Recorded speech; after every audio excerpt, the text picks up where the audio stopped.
Hello, everybody, and thanks for watching my video again. This is Tom from the Ketogenic Fasting Project. And tonight I'm actually talking about the subject that's kind of two combined subjects.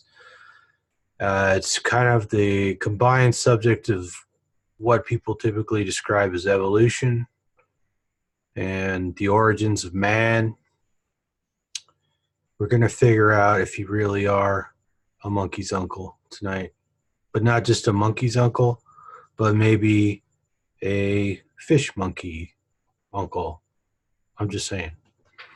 So anyways, welcome, boys and girls, attack helicopters, axe-wielding, leather-clad, nutritional science watchdogs from Greymouth, whoever you may be. Thanks for watching. And I'm going to kind of roll in some ideas that have to do with both the development of mankind and the aquatic ape theory. A lot of people think anything to do with evolution or the aquatic ape theory means human beings literally were some sort of primitive primate or hominid that became fish people, aquatic fish people of some kind. But I don't really think that all that's necessary.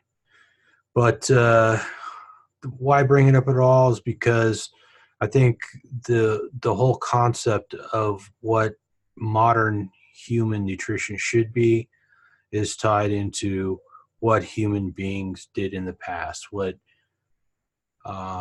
hominids like human beings, say Neanderthals, Denisovans, whatever.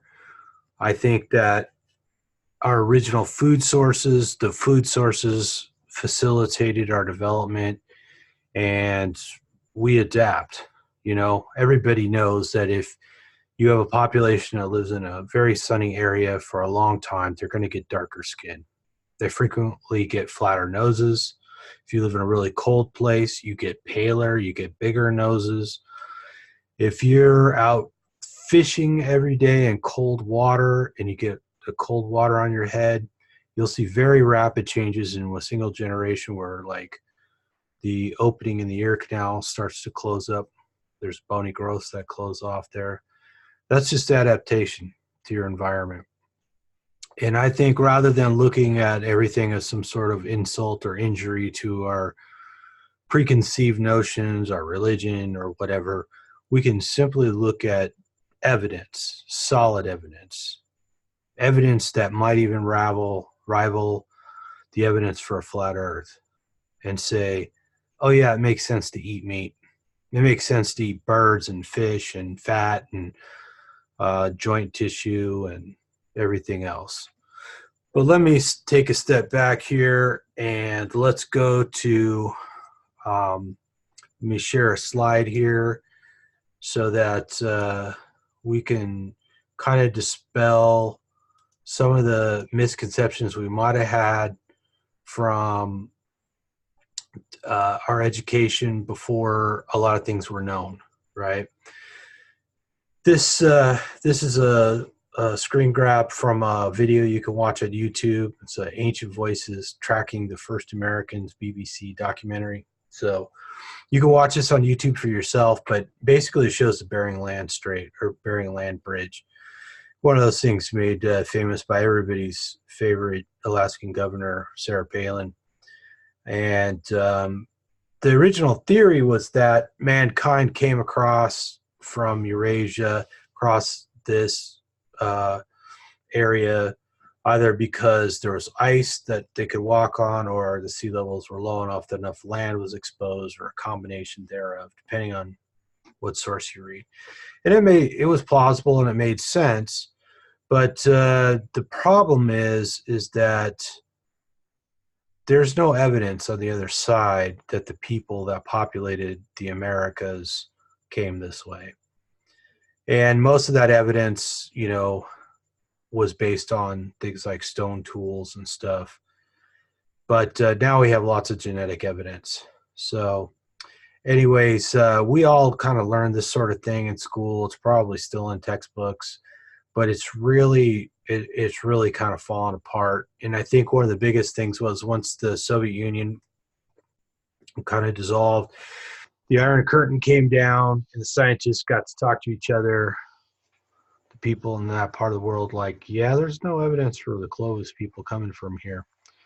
We're pretty dry, so it's time to sort of rework the idea here. So there's probably were people that came across here, but certainly does not seem to be the first people that populated the Americas. So it's certainly not the origins of the Clovis people. If you're not real familiar with the Clovis people, here's a little screenshot from Wikipedia. You can kind of get tuned up on what Clovis is. I know lots of people are familiar with the theoretical migration of human beings across the Bering Land Strait, but they may not know them as Clovis. But the Clovis people kind of left technology behind. Basically, their style of making spearheads that were fluted at the base, usually on both sides. You know, they had the technologies of overflaking, which is a way of chipping and stuff like that. And it was discovered in Clovis, New Mexico, which of course is closer to the West Coast and closer to the Bering Land Strait than, say, New York or Boston or, you know, the East Coast. So, but when you look at maps of sites that were inhabited by Clovis technology wielding people, you find that they're heavily concentrated on the East Coast and sparse on the West Coast. So the farther west you go, the fewer you find. So that was another sort of dagger in that theory that a lot of people may not be aware of. There's also been a lot of discoveries, you know, like this one here. This is a video on First Americans. This group is typically known as the Wendover Bog people. And this is down in Florida, again, East Coast.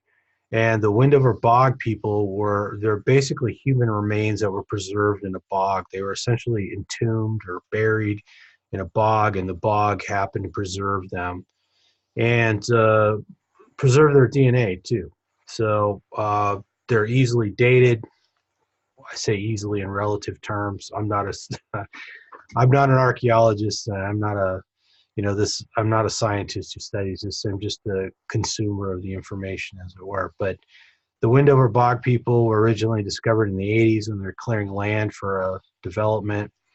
And there's all kinds of surprises, you know, textile technology and stuff like that were much more advanced. Art and of course the ritual in which these people were buried was a little shocking. That's just one example of people that were settled in here longer and of the wrong DNA type. So you can watch this video and many others on YouTube and other places. I'm sure you could find them on your cable TV outlets or look them up on in Nature or National Geographic or whatever you prefer. But I think people ought to look into this stuff and revisit it once in a while because new information is coming up all the time. So we learn stuff in school. Yeah, you might test this on it or whatever, and it becomes common sort of information that people discuss or refer to, or we all kind of depend on. But then it gets replaced by better information that comes along later, and people often aren't aware of it because it's just not popular to talk about. But this whole chronology and disbursement of mankind really is significant to what we eat, and I'll demonstrate that as we go along. This is another famous controversial sort of human remains. This is the Spirit Cave mummy. Again, we have advanced textiles. The mummy is wrapped in woven cloth that wasn't thought to exist yet, and it's found in Nevada It happened to be on Indian land, so it's protected, even though the mummy itself is not related to the tribe that owns the land or has rights to the land now, but it is protected under those laws. So it's going to be tied up in court probably forever. So, but this is more physical evidence of human beings occupying the United States prior to when the Clovis people supposedly got here across the Bering Land Strait, which they obviously didn't. It's a good video. The Dr. Stanford Emerson kind of makes the point that the Solutreans, who probably came via the East Coast, may well have traveled across ice bridges from Europe or hopped from island to island or whatever. There's various theories, and he explains it well in this video. Um, they they were not the Clovis people. They predated the Clovis people, and he shows a just stunning amount of data in this video. So, and of course, you can look it up too. Look up the Solutreans and the Solutrean migration and stuff like that. So, anyways, this video is a lot about other videos. I like videos. I got nothing against reading articles and studies. And people who watch my other videos know I post a lot of videos from scientific papers and stuff like that. But video is a good way. A lot of times you got time to listen, and you don't necessarily need to be looking at the screen very often. So it's a good way to learn, especially when it's a lecture. You might want to look at a slide once in a while that they're showing, but a lot of times it's not really all that necessary. This is a good example of how the date for mankind keeps getting pushed back. Another type of modern hominid that's like us, maybe even indistinguishable from us physically, are the Denisovans. I know some people like to call them the Denisovans, but they were a lot like us, and they were apparently capable of some pretty sophisticated artwork and communication. This is a remnant of a bracelet that somebody meticulously carved out of stone. It's at least 50,000 years old. So again, we're pushing back the dates even farther, and this is a newer hominid as far as things go. I mean,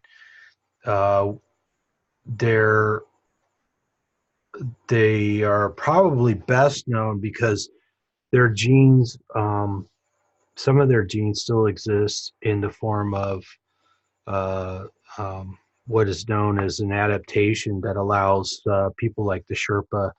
If you go to Nepal, or you're going to climb Mount Everest or something like that, and you hire the locals to help carry equipment up or whatever up the mountain, that typically you hire Sherpas because they're able to tolerate the elevation better than everybody else, and that's because they have an adaptation, a genetic adaptation that keeps their blood from getting thicker at elevation, so they can withstand the cardiovascular strain of the ascent better. And that is now known that adaptation actually comes from the Denisovans. So we see that in extinct hominid group, human-like hominids left their genetic marker in modern humans. And you'll see that there's been quite a bit of attention paid to the artwork that they were, because this is completely opposite of what we thought. We think of culture and art and fine arts and carving, language, communication, and agriculture kind of starting just before the Egyptians, and then flourishing from there. But that wasn't that long ago in comparison. Let's say that's 4,000, 5,000 years ago, when we see those developments in the Egyptians and the pre-Egyptians. But now we realize there's a lot more to the story. Göbekli Tepe is a nice example of that. Um, this is a huge complex with all kinds of technology that wasn't thought to exist at that time, that had been buried mysteriously, 12,000 years ago or something like that. And it's at least 14,000 years old. So definitely predating the Egyptians and the other cultures of Mesopotamia. So you could see here some of the artwork, and some of these characters still, are found later in, 10,000 years later in other cultures. So they're symbols, and probably some of their religion and culture survive on much afterward. So, and as we find out, there is no linear sort of excuse me, progression from monkeys to men. you know we didn't descend from Neanderthals or Denisovans or any of the other hominids directly. We all sort of branched out, at least from a genetic standpoint. So this is another good video if you want to watch, the meat and potatoes of human evolution. A lot of this points to the fact that one of the reasons why we evolved is because we started eating more and more meat. We had more and more access to fat and fatty acids. So there's a lot of good videos out there with a lot of good solid science in it. Maybe a little bit more science than there is for flat earth, but not that I'm trying to start an argument or anything. But there's lots of good data out there, and I think a lot of it supports the carnivore diet. A lot of it supports the high fat diet, and a lot of it gives us some clues why the modern diet is caused so many problems like diabetes, cancer, heart disease, and quite possibly makes things like autism and ADHD, Tourette's syndrome, and stuff like that worse, why it increases depression and anxiety. So here we have all this evidence as to what we used to eat. And two of the prevailing theories are that we were scavengers and that we ate a lot of aquatic animals. That's kind of the origin of the aquatic ape theory. I don't think we just turned into fish people and grew gills or anything like that, but wading out into tide pools or rivers, streams, and stuff like that to collect mussels, to collect fish, and all the other things, that could have helped us develop to store more body fat, lose our body hair, and this very curious thing that humans do of holding our breath. Most mammals can't get in the water and hold their breath.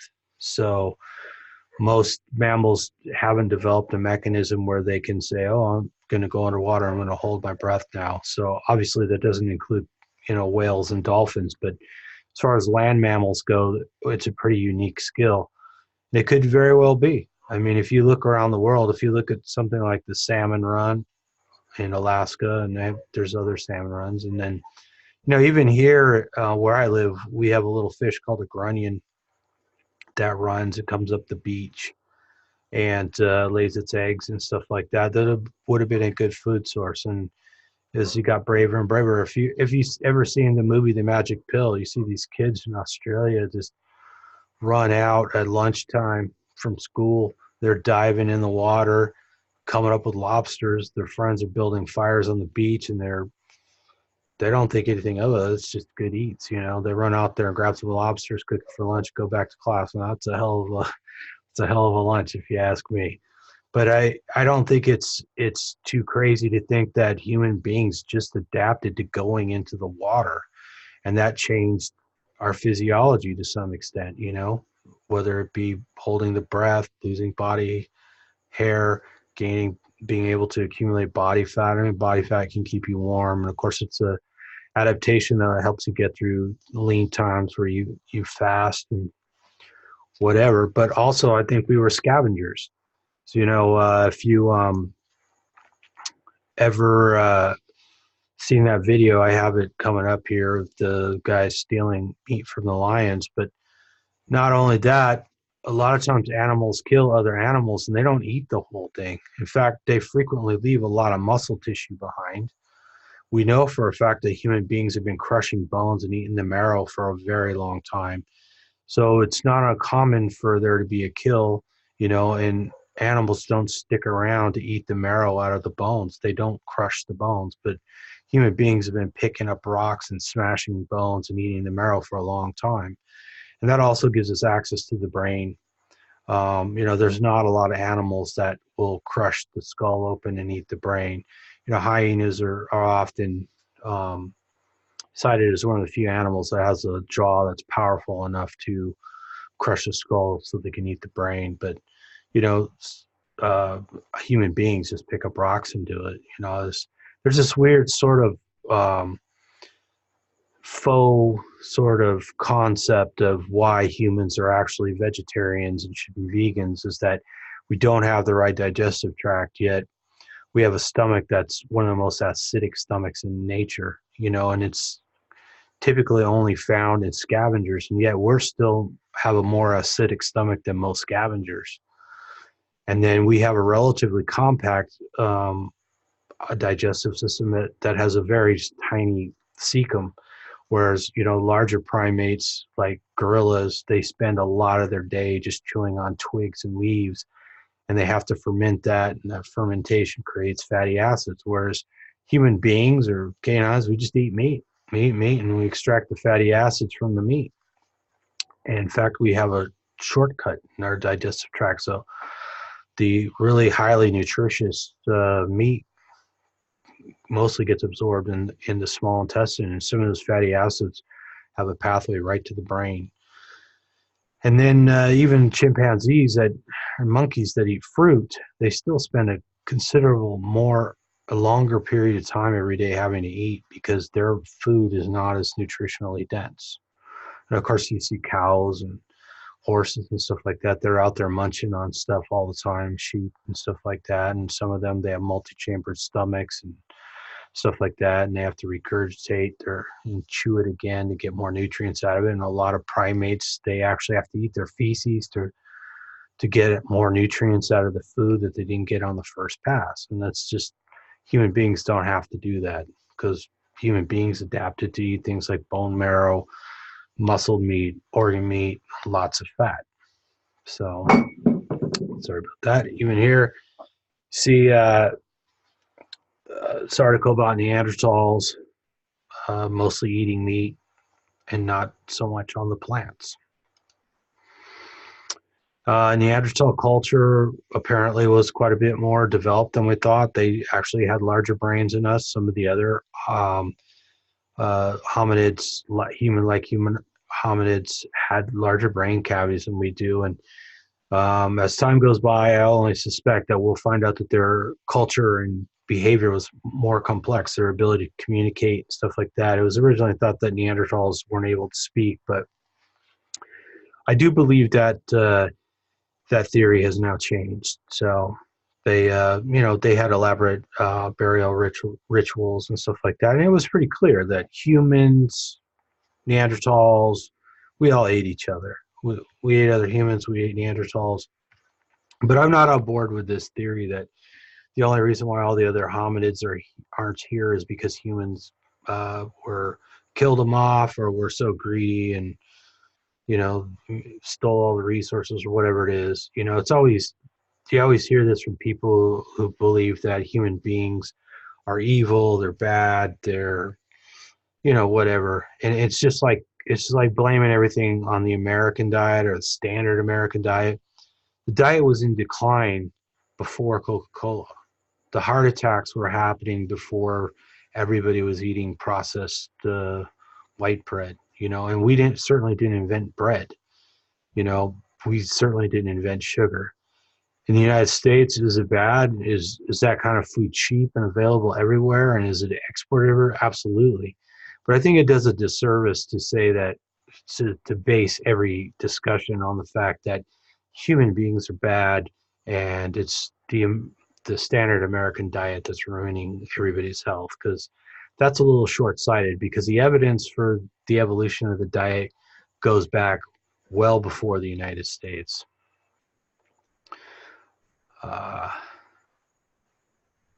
This is more. This is another good video that just, it's a short one that just kind of talks about the origins of human beings. So again, I think one of the terms that's sort of misleading is this hunter-gatherer sort of idea. It's like, I think most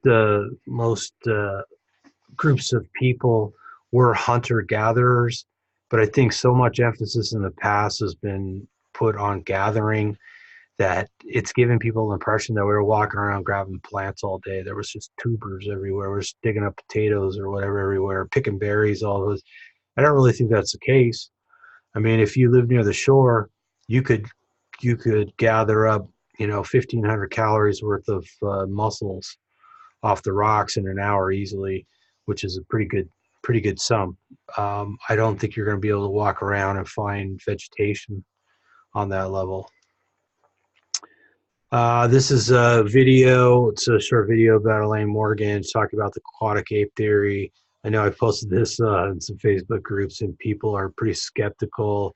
I think a lot of the skepticism about the aquatic ape theory really just comes from, people, particularly religious people are like, oh, God made human beings.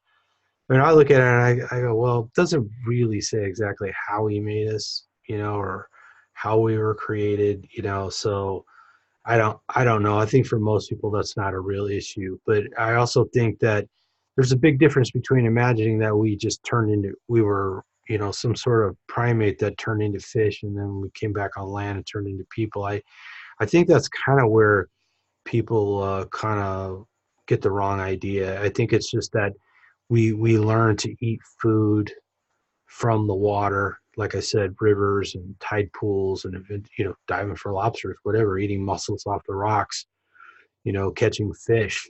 There's all kinds of ways that if you go around the world, you see, if you look in the satellite image, you can see these kites that people built to capture land animals and fish and stuff like that. And they're basically like a funnel structure, or sometimes they build weirs in streams and stuff, and the fish come over and they get caught in a little pond on the way downstream, and then they're easy to catch. Or they're inside a little structure on the beach, and when the tide goes out, the fish are trapped. Or they're on land and they chase some gazelles into this canyon, as it were, man-made canyon, and now they're kind of stuck in a corral, as it were, and they're easy to hunt. And I think that we've just been doing that all along. We saw something, and we figured out how to get it so we could eat it. And maybe it started with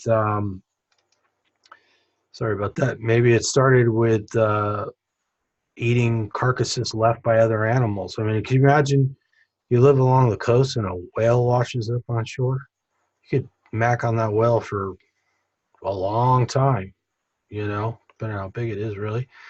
But I think we mostly ate things like, woolly mammoths. Here's a nice example. But the key here is, where did these animals go? Animals like megafauna, or mammoths are referred to as megafauna. There's lots of these elephant-like creatures. There's, mastodons, mammoths, and the mammoths like that were here in North America weren't as hairy as like the woolly mammoths. They're typically called Columbian mammoth. And we clearly ate them. We clearly, and then they went extinct. But again, I don't think they went extinct because we ate them into extinction. They went extinct because of the impacts. There's some more videos. I'll try and remember to put the links for all these videos. This one here is a great one about some archaeological work showing what people ate along the coast. It's a lot of what I talked about, shellfish and stuff like that, because People habitated these areas for thousands of years, and it just, their sediment, or their the seashells and the bones and everything they leave, doesn't really matter where. When you have a site that people have habitated for thousands of years, they leave piles and piles of, of bones and shells and trash and tools and everything else. This is that video where the guys are stealing the meat. These guys actually wait for lions to kill, like a buffalo or wildebeest or something, and after they've got the animal down, they start eating. They just run over and scare the lions off, hack off a leg, walk away with it, and then the lions are like, "What is going on? These guys, what the hell?" I mean, obviously, between eating what is left behind by animals who are done eating and just flat out stealing it. If I mean, one of these guys is like 60 years old, he's been doing this whole life. He's just been stealing meat from lions. How awesome is that? I mean, I don't know if I'd have the guts to do it, but a good example.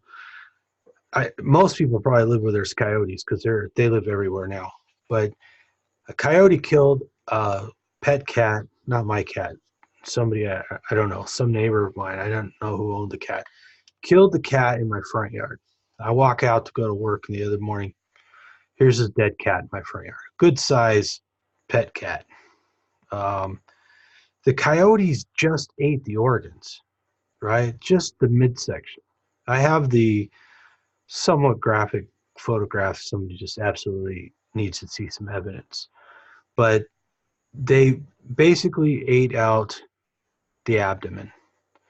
They left the front legs, the head, the neck, the spine, the rear legs, the tail, just the guts.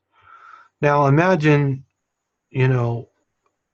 a wolf comes along, as we have frequently hear, the pack leader, he usually gets the liver. The other, a lot of times the wolves will eat out the organs. Sometimes a big pack, a hungry pack, will tear an animal apart. Seen it happen. I've seen coyotes completely tear apart a pet dog, and all you find is the tail. It's a very sad thing, but it happens. But a lot of times they leave a lot of meat behind. So you imagine this coyote ate the guts out of this cat and left most of the cat behind. As disgusting as it sounds, there's probably like a pound of meat there on this big house cat or pet cat that was left behind. It's about a pound of muscle and obviously a brain. So if you can imagine throughout nature, predatory animals leaving behind stuff like that, I mean, obviously another coyote could have come along and eaten the rest of the cat if they wanted to. The coyotes are everywhere, the cats are everywhere, and they didn't. So I think it's entirely plausible that we were both scavengers and that we also learned to eat aquatic animals. Think of all the things, I don't know. Well, I guess a lot of people haven't been to the ocean and been able to see the tide pools. The tide pools are full of all kinds of critters, and a lot of them are edible. Let's go to a sushi bar, and you'll see. This is a great movie that talks about this subject. I like to refer people to. In fact, I'm going to do a video just on movies that people can watch. But The Perfect Human Diet, or In Search of the Perfect Human Diet, explains a lot of this. And I just watched Vidi Todorich's documentary Fat today. Great movie. A lot of us people who are, low carb, carnivore, ketogenic, will say, well, there's nothing really new in it that we haven't already heard. But he did a good job, included lots of information, included lots of other writers and researchers and doctors, and talked a lot about the studies and why the diet has gone so far awry. So I highly recommend people watch it. I watched it on Amazon Prime. I think it cost me $12.99 to buy it. I think you can rent it for a month for $3.99 or $4.99. I'm sure it's available probably other places. But it's a good way to learn. And I'm going to do a whole video just talking about all these movies because I don't think I've done that yet. And it's a good way to learn, especially if, somebody like me, I'm already used to the subject. I talk to a lot of people who are used to the subject. And then I know people who are not used to the subject. I know people with cancer. I know people who've had heart attacks. I mean, who doesn't, right? I know people who are suffering. Um, Obviously, I know, at least online, I know quite a few autistic people. I'm starting to meet more and more people with other disorders, seizure disorders, and stuff like that, and they could be helped by this. And I don't really expect them to believe me or trust me or whatever, but there's so many resources out there, and if you can just get somebody to watch a movie, watch a documentary, you could really help somebody. So even a little video like this, maybe you got some friends who are science nerds. But let me get back to why the mammoths are gone. This is a map. It's from Wikipedia. You know, if anybody wants to know the references on these things, I usually try and include them in the picture. I usually try and put them all up at carnivoreinfo.com. And then I try and go back and put them in the show notes as well, so people can just click on links and check, explore them for themselves. But this is just sort of a map of meteor impacts that are well known. If you see this circle right here, this is Chicxulub. Chicxulub is the impactor that wiped out the dinosaurs, or is believed to. You know, it kind of hit down there near the Yucatan, and it pretty much exterminated the dinosaurs and made way for the mammals, as it were. So I think that's pretty well accepted these days. I think most people are aware of that, and I don't know of too many people that don't believe it or anything like that. You know, but look at all these other impactors. And down here at the bottom, it kind of tells you how long ago it was. So it'll say like MYA for millions of years ago. So it'll give you some idea. And then the rings are kind of give you some idea of how big of an impact, how much energy was delivered. And this I brought up. This is actually the Shoemaker Levy 9, which I think a lot of people would remember this, but planet Jupiter is a gas giant, so it's not a solid planet like ours, but it's in our solar system. And this comet impacted Jupiter, and it actually, as it got closer and closer to Jupiter, it broke apart into smaller pieces, and that's what these dots are that you see. Sorry, kick the glass again. But I put this up there to demonstrate the fact that not every meteor or I'm sorry, comet impacts as a one solid object. They often break apart into chunks, and those individual chunks impact in different locations, or they could miss completely. But what really changed everything, and what really caused the extinction of the megafauna, like the mammoths and the mastodons, three-toed sloths, woolly rhinos. There's all kinds of them. Some of the, maybe we had camels here in North America. In fact, I think that's originally where the camels came from, or North America. All kinds of big critters that human beings used to eat were wiped out when this more recently discovered impact in Greenland happened.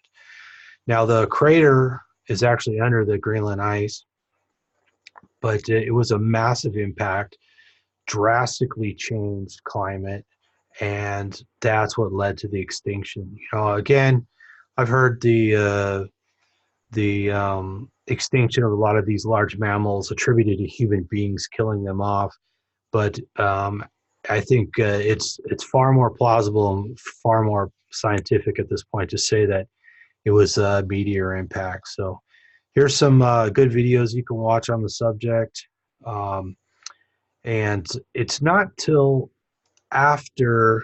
Oh, and Randall Carlson, if you want to see some really good explanations, he's been a guest on Joe Rogan. I put that one up there because I'm sure a lot of people are familiar with Joe Rogan and know how to find Randall Carlson that way. But more his lectures that he's done over quite a few years are now coming out on YouTube, and they're just lectures he does to small groups with good slides and some very detailed explanation, some great photographs, and even now drone footage of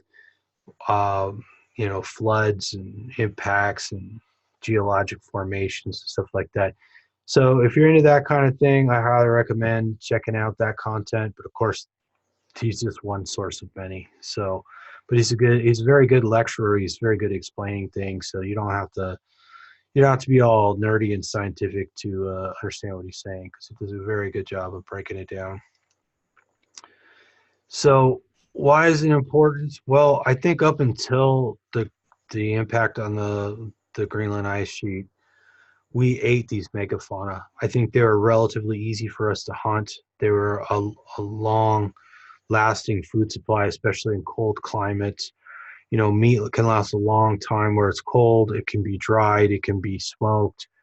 It could be tied. You know, even here in North America, occasionally they find meat that was bundled up, tied to a stick, and then they take it down in deep water, in the deep lakes where it's really cold, and they stick the stick in the soil, and the cold keeps the meat for a long period of time. You know, it's just refrigeration essentially. But of course, you know, I don't know. This right here, this is one of my staples.